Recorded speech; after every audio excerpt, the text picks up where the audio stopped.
You'll be so happy you decided to tune in to In the Trenches with Dave Lapham, brought to you by First Star Logistics for this one, because we have the legendary Boomer Esiason as our guest.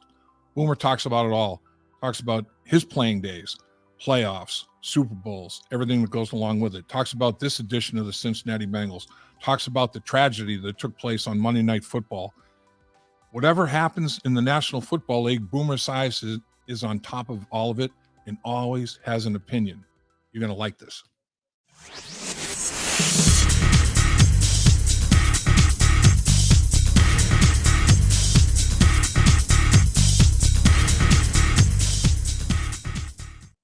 You made a great decision today joining In the Trenches with Dave Lapham, brought to you by First Star Logistics. As always, we're in our studios that are second to none, and we have a guest that is second to none. We have the icon, the legend. Yeah. We have the man, the blonde bombshell, my man, Boomer Esiason, MVP 1988. Takes the Bengals to Super Bowl 23. I guess first of all, Boomer, thank you and welcome. It's my pleasure. I love being in the trenches with you, Dave. You know that. Offensive linemen are close to my heart, man. That's all I can tell you. No doubt. I don't think any quarterback was more loved by his offensive lineman than Boomer Esiason. I swear, you got it. You got that part of it like early on, and man, your linemen, they would go through hell in a gasoline suit for you, man. Well, Dave, I appreciate that. And, one of the things I was thinking about, so the most money I ever made as a Bengal starting quarterback was about $3 million a year, which is a lot of money. Don't get me wrong. Right. It's not what the guys are making today, and it's not going to be what Joe Burrow is going to be making in about a year and a half from now. Right. But if I were amongst this group of quarterbacks making this kind of money, I think I would have given each of my linemen $1 million. It said, bust your ass, get your ass on that field and take care of me. Unless, of course, I had a $25 million right or left tackle, which I'm sure Anthony Munoz would have been back in the day. Yeah, that's true. That's very true. Crazy. So what was it like in the early stages of your career like that? 1988, you go to the Super Bowl, you're MVP of the league. I mean, what was that like? What was that like to take in? Oh, it was amazing. The year before I was a scourge. I was the plague. Everybody hated me. I was booed because of the strike and everything else. Sure. So you talk about going to, from the depths of the strike and being hated, and thank God social media wasn't around back then, to then being elevated to be the MVP the next year.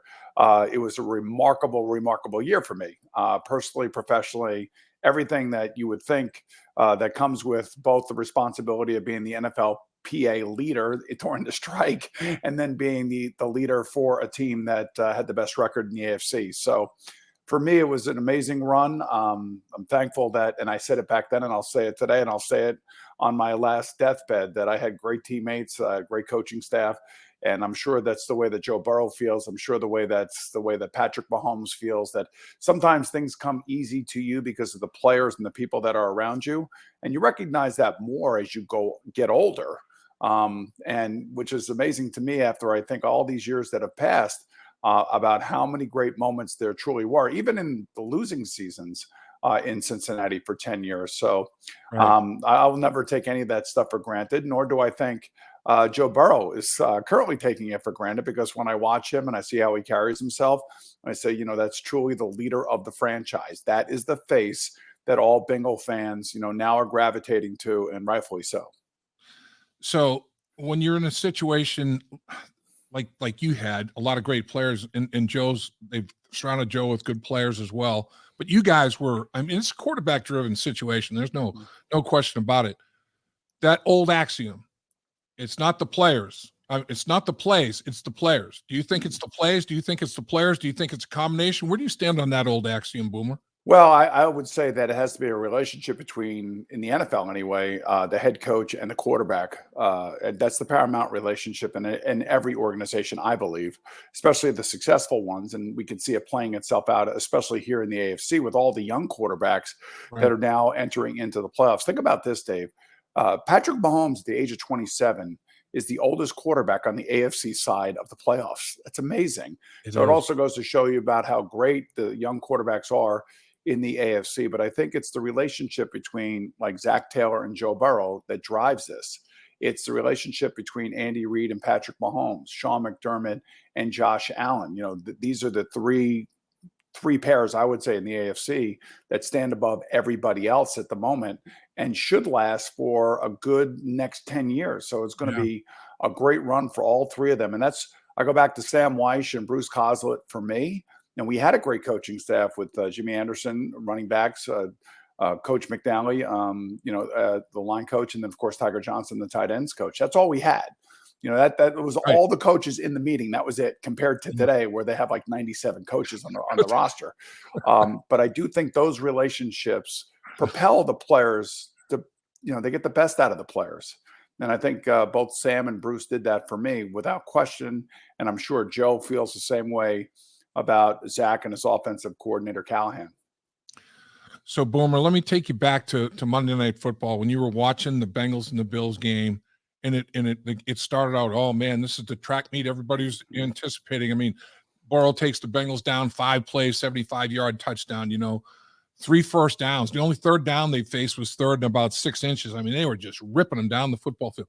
Josh Allen, the Bills respond. Bengals red zone defense, hold it to field goal, 7-3. Bengals moving again past midfield. Tragedy. I mean, trauma. Just unbelievable. Could never even imagine that you would experience anything like you experienced in that football field that took place. What was going through your mind at that time? I was like everybody else. I was stunned, and really what made me and all of us ex-players stunned more so than anything else was watching the reaction to the players on the field, especially the Buffalo Bills reaction. Yeah. And then when I see Joe Burrow, they had Joe Burrow going over to Josh Allen, and I think he mouthed, "I'm sorry." And I'm thinking, did DeMar just die on the field? Yeah. That was my initial reaction. And, I'm on the phone with my producer at CBS because we're going to end up covering this. But I was asking him from a TV perspective, like, here, we could be in a situation like this. And I have been in situations like this, maybe not with a guy dying on the field or potentially dying on the field, but we had the Ryan Shazier situation in Cincinnati, like you had on the radio. I was on the radio nationally for that game that night. And I remember kind of walking through all of that and just trying not to speculate as to what's going on and just trying to describe for our radio audience what we were witnessing and how we were feeling. And talking to our producer, or my producer here at CBS, he was just saying he thought that ESPN was doing a really good job moving things around, from the game site to the studio site, then to Scott Van Pelt and Ryan Clark, just to take some of the pressure off the people that are on the air. Now, we as at home watching this, we all want information in real time. We want to know what's going on. Yeah. And I don't think we'll ever find out unless there's a movie about this, which there may be someday because this is how it touched the entire country. What the players actually saw on the field. I think there's something out there that we don't know about, that the way that they were reacting, they saw not only CPR, they must have seen something else or heard something else from somebody of significance that we just haven't heard about yet because everybody is just being very careful about what they say and how they describe what they saw on the field. So I thought both teams did exactly what you would expect them to do. I think Zach Taylor stood head and shoulders above a lot of people in this instance, walking over to Sean McDermott and just talking to him and to find out what's going on. And if you ask me, just from reading now after the fact and seeing all the guys talk about it, it was Sean McDermott and it was Zach Taylor that ended that game. Yep. Nobody else. Those coaches ended that game. Right. And when Sean McDermott said, I shouldn't be coaching, I should be with DeMar at the hospital, that ended that game right then and there between those two coaches. I don't care what anybody says. I don't care who said warm up for 5 minutes. I don't care what the NFL says. Those coaches are the ones that took the bull by the horns. And I do appreciate that because they recognize the gravity of the situation. I couldn't agree more, Boomer. And to me, when I saw players like you talking about turn away, they couldn't even look, and then crying, and then vomiting. I mean, saw players vomiting, saw them rubbing their heads. They'd look and then walk away. I'm like, man, something is, dramatically and drastically different about this one. And then you see the CPR and you see the defibrillator out there. It's like, what the heck is going on? I think it may be more than that. I think there's got to be something else that they saw that we don't know about, I don't know, or heard something. Yeah, but I've never seen players vomit on a field like that. Yeah. Now, look, I did the Ryan Shazier thing, and when you take a player off the field and that there's some sort of paralysis, I mean, that is a huge story. That's a huge story Mhm. for the players that are playing on the field. But for some reason, players were able to restart that game and replay that game, knowing that their guy was going to be paralyzed. There had to be something else here that they either heard or saw to give those or some of the visceral reactions that we saw from some of those players. So it'll be interesting as the story starts to unfold and more of the story comes out. We'll find out more about why the players were so just like stopped in their tracks, and you could Yeah. tell mentally that everybody had been checked out, Yep. and that's why it was up to the coaches to recognize that and call that game off.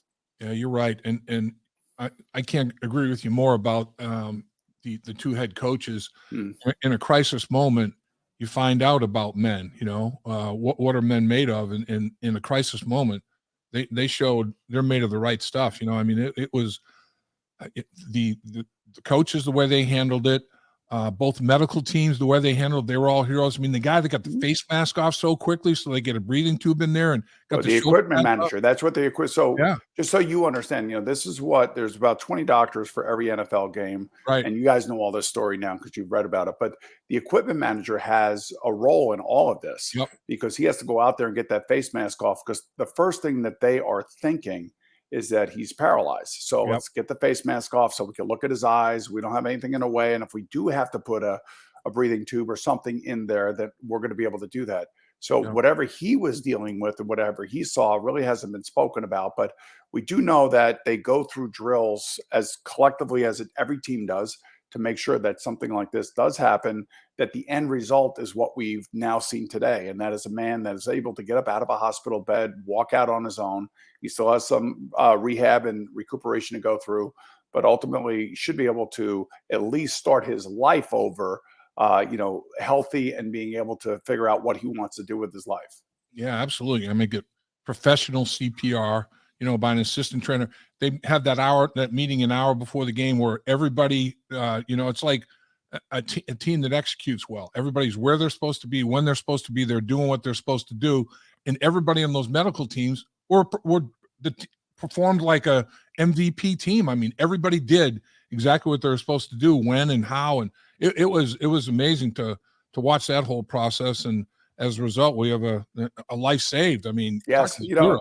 Oh, the thing also, Dave, think about this for a second. We as football players, we know our game plan because we yeah, practice it every single day and we're right, all on the same team.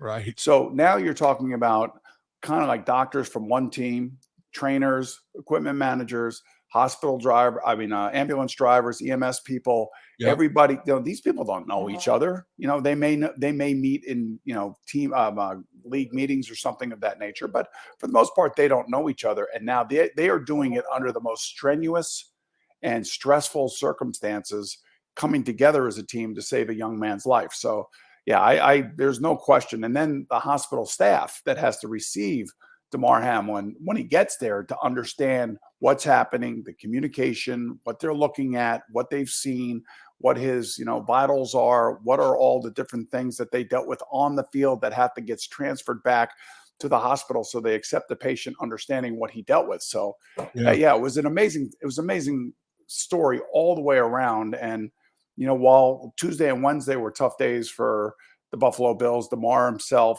the families, and all of us as football fans, that Wednesday I actually was asked to go on Fox News to discuss what the NFL is doing potentially with the schedule and all that other stuff. And right before I went on, we found out that Damar had woken up and he was neurologically intact. And his first question was, who won?" Yeah. Yeah. So that's the football player of me. Love that. And I was Yep. able to go with that smile that I had that day right on the TV and tell the world that he's doing well. So I felt very fortunate to be able to do that. Yeah, it really is remarkable when you think about it. And like you said, Boomer, during the week, watching the Bengals go through the process they were going through, as Damar's condition improved, so did their outlook, and their preparation, their protocols and stuff. It was really weird, working through things during the course of that week, even warm-ups, watching guys in the locker room then come out for pregame warm-ups. It's just like a little different, and then once they, I think, got out there and hit each other, and so, okay, this is what we do. Yeah. It kind of resolved itself. I thought the Cincinnati fans were unbelievable. I mean, it was like a Super Bowl atmosphere for that football game, and they're at this highest high, and then they hit the lowest low you can possibly hit and handled it well, the entire time. But boy, it was just good to get back to football. And how would it be for you as a quarterback to experience what Joe Burrow and his teammates and the coaches and everybody are experiencing when you play the Ravens that last game of the season, and then you got them a week later in the wild card round of the playoffs? Well, they got to do what we did. We took care of Houston twice, back-to-back weeks, and that was one of our biggest rivals. We hated them. They hated us. Yep. Kind of like you hate the Ravens and John Harbaugh. He's such a great coach, by the way. He's a pain. His team's a pain in the ass. He's a pain in the ass. Everything about the Harbaughs are a pain in the ass. But man, they are successful. So this isn't like you're going in and you're playing your brother. You're going in there and you're playing the damn Ravens. Yep. And they have a reputation, and just like the Oilers had back in the day. So. You never take anything for granted. You make sure everything's buttoned up. You make sure you're ready to rock and roll because they're going to come after you. They're going to hit. And the great thing about what the Bengals have done, and I'm telling you, they got off that slow start due in large part to Joe missing all of training camp and not playing at all in preseason with the appendectomy. And look, he'll tell you himself he wasn't right. We all knew he wasn't right. But I think winning 12 out of their last 14 on an 8-game winning streak, I mean, man, this kid is playing off the charts. So there's going to be no letdown, I don't think, from their offense. And, they're not going to face Lamar. They're probably going to face, Huntley. And, he's a good player. He can run the offense. I know the Ravens sat about 6 starters last week. And I think John Harbaugh is probably psychologically all over their asses this week. You know that, man. Nobody's giving us a chance. We got no this, we got that. These are the Bengals. They're soft. They're an offensive team. Tell Joe Mixon and Samaje Perine that they're soft. They'll be ready to go, and I'm sure Zach will have his thing going on psychologically, and they'll be ready to rock and roll. And the place is going to be the jungle. That's exactly what it's going to be like. So it's going to be hard for them to win. And and they're going to make it hard for the Bengals to win, which makes it a great playoff matchup. And that's why it's, a night game. So, Boomer, I remember that you're talking about play Houston in the last game and come back and, have to play them in the playoffs. And, Sam Weiss and Jerry Glanville, that whole dynamic, that was classic. That was, that was made for TV all by itself. But when you know what year that was? That, by the way, that was the Bo Jackson year. Yeah, right. Yeah, because the next week we went out to go play the Raiders, and that's where Bo Jackson blew out his hip when Kevin Walker tackled him. Yep. So I'm and again, it was just the whole Oiler thing was it was like a Marvel comedy. It was crazy how those games played themselves out, both in Houston, which didn't bode well for us, but thankfully we had them in our building and we could smash them around again. Oh my gosh. It just hung over 61 on them or whatever it was. So, but when you played them the last regular season game, knowing you had them in the playoffs, did you hold some things back? I mean, did you, how do you handle game planning? You got to win that game and then let the chips fall, right? It's interesting. I think we needed the game to make sure that we played the game at home. And I don't think Warren Moon was playing for them. I think he got hurt. Right. And, we went out there and, the Oilers always had the reputation to be, blitzing and aggressive. And our game plans were always tailored towards that because we always figured at home they were going to take chances to try to get turnovers. And I remember Bruce Kozlik calling plays and just how the plays were just like boom, boom, boom. And I knew exactly what he was going to call. Right. And, we torched them. And then our defense got key turnovers in that game. That last regular season game. And then the same thing the next week. I mean, they just didn't want to play us. They were a dome team. We were an outdoor cold weather team. It was cold. It was raw.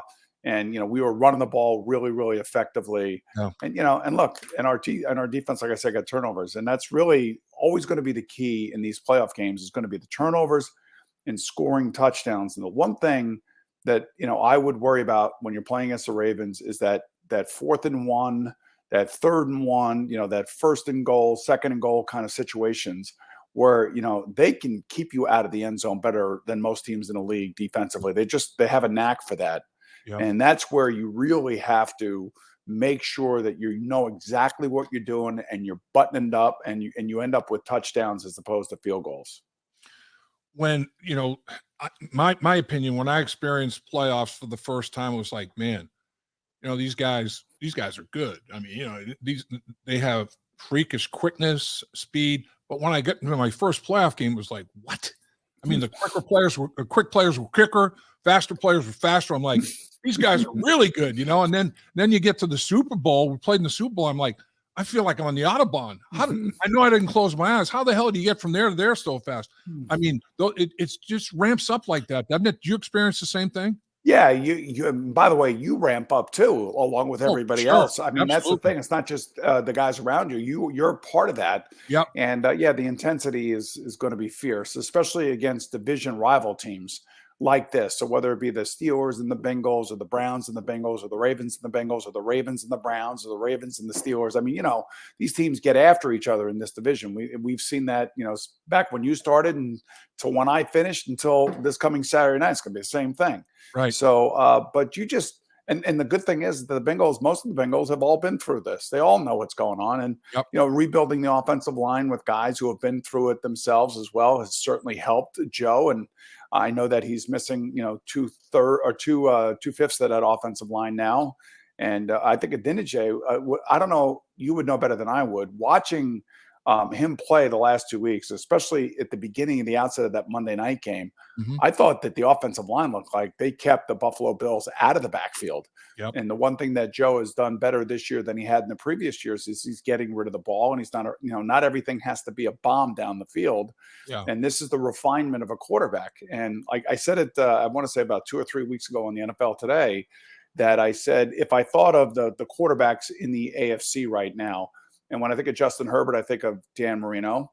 When I think of Josh Allen, I think of John Elway. And when I think of Joe Burrow, I think of Tom Brady, because that's the way that he plays. He's smart, he's refined, and his game and his accuracy and his catchable ball aspect of what he's doing right now is about as good as it's ever been. And that's why when I hear him say after the game last week that success is going to be tied to as long as he's in Cincinnati, Right. I agree with that. Yeah. Yeah.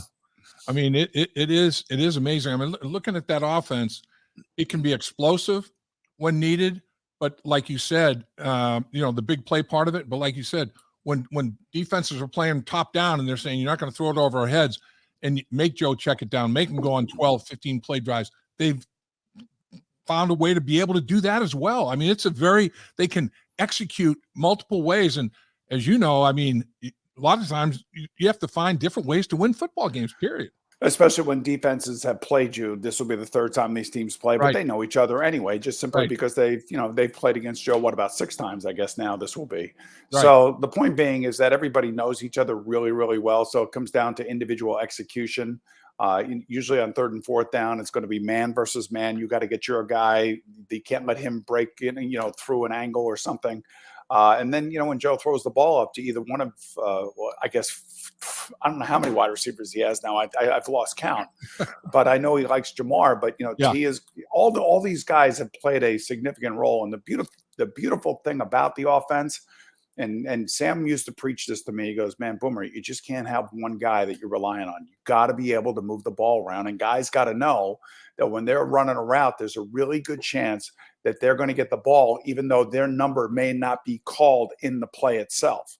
And I'll never forget that. That's the thing that I learned, playing under Sam.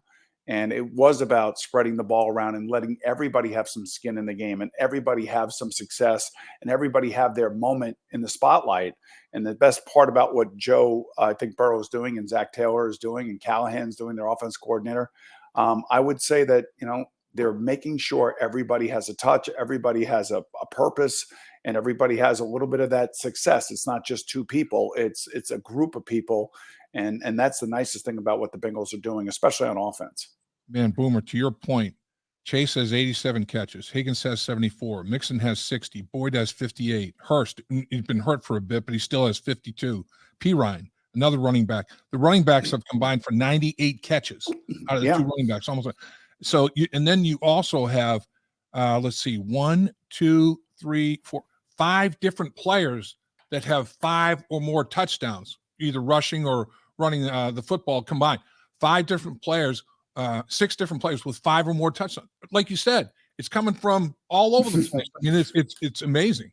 Well, that's when you know an offense works, because if Baltimore or anybody for that matter is going to try to take, uh, say, Jamar Chase away, putting safety over top, trying to double team him or whatever, Yeah, that other guys are going to have, that kind of like feel for it. I remember my last year in Cincinnati, we had a bunch of really good young wide receivers, guys like David Dunn, James Hunden. Of course, we had Darnay Scott, Carl Pickens had gotten hurt. right. And we had a bunch of different guys are playing. And I remember saying to them in the huddle, guys, you got to be awake, man. I mean, like, if Carl's not out here, so I don't have Carl to throw it to like Jeff did. So I got to get everybody involved. And if Yeah, I call a 78X hook, Darnay at the flanker, you got to go out and run your route, because if that X is covered, I got to come all the way back to you. And I'll never right. forget that. I think we were playing Jacksonville, and we called that 78X hook, and I looked back to Darnay, and I threw him the ball. He was standing wide open, and he came back. Now, Darnay had like caps on his teeth, like the gold caps on his teeth. Right. He Yeah. was smiling when he came back. I was like, see, that's the kind of thing that I need. I want you to be happy, and I want you to feel like you're a part of the team. So that was the best part of the final, few games that I was there, that everybody was a part of it, not just one guy.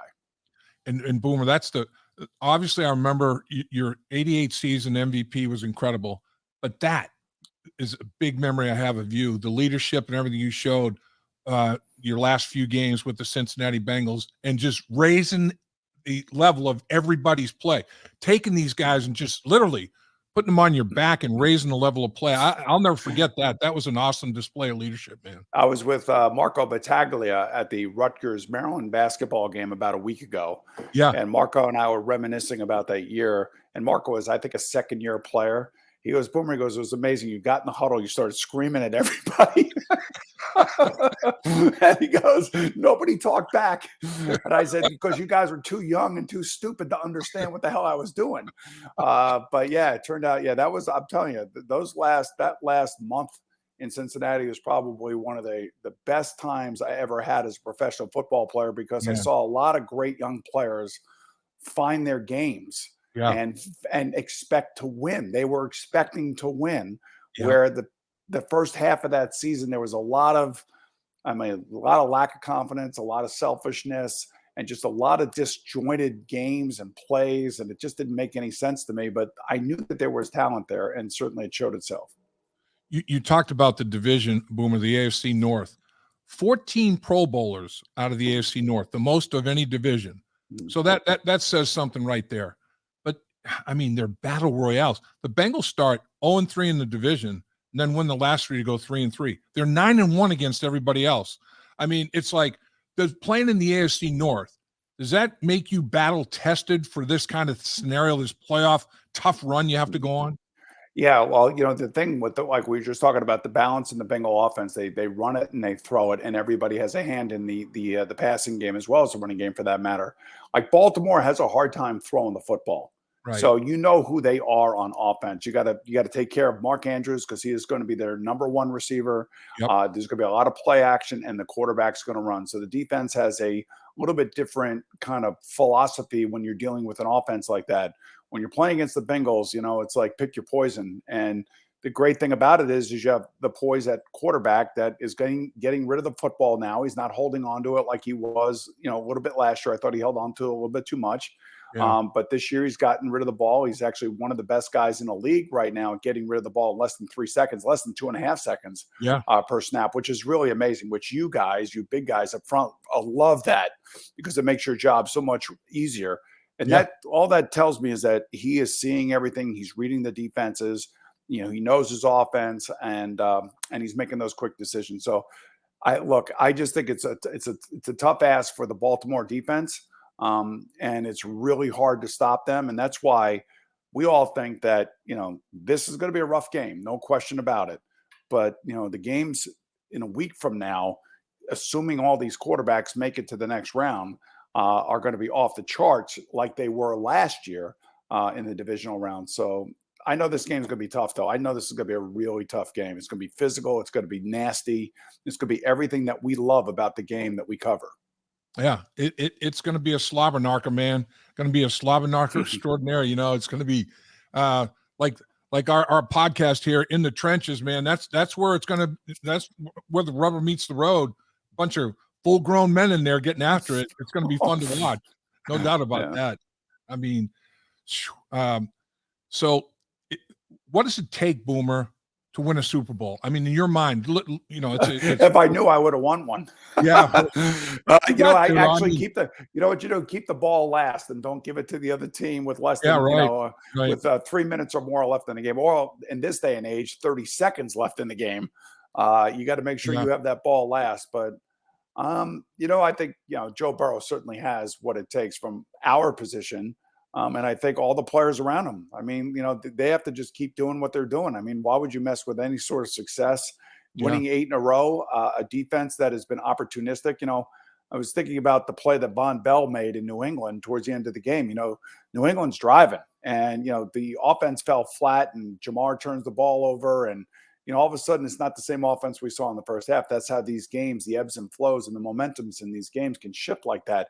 So you need somebody that's going to have some awareness to make a play. And I know we spent a lot of time talking about the offense because that's where I came from.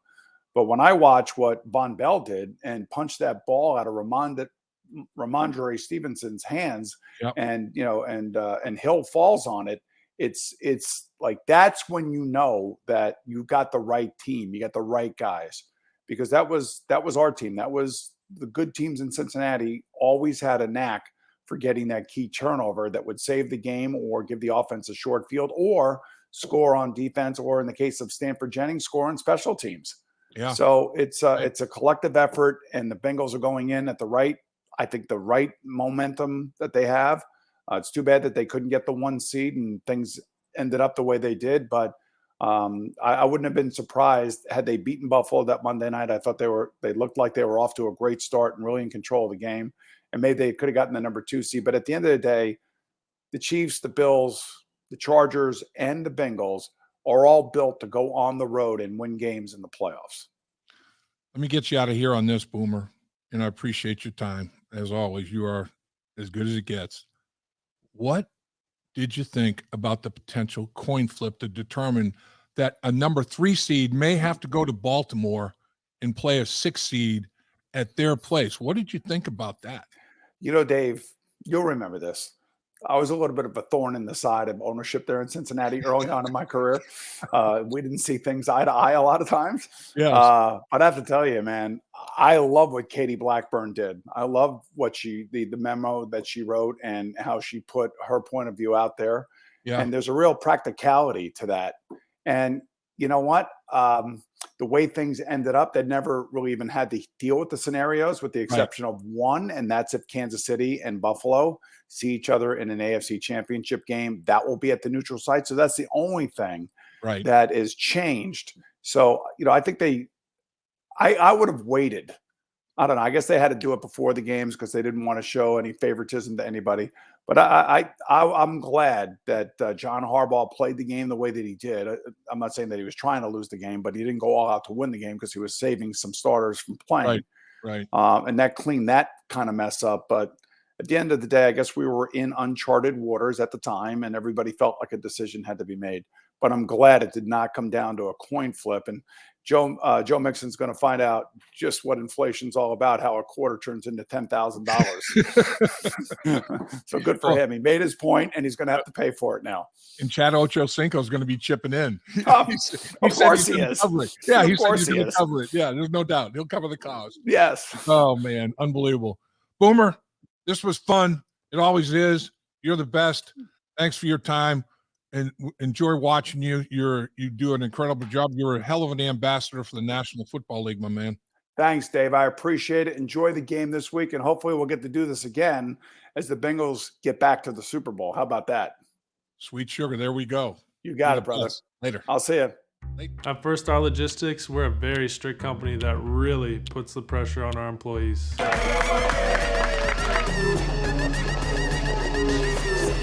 Brakes? What are those? That's what I'm talking about, Icky. Get the body right, then the mind's right. Gotta get that body right. That's right. Yes, sir. Become a star with a chance to earn the highest commission percentages in the industry as a freight broker agent. Check out FirstStarLogistics.com.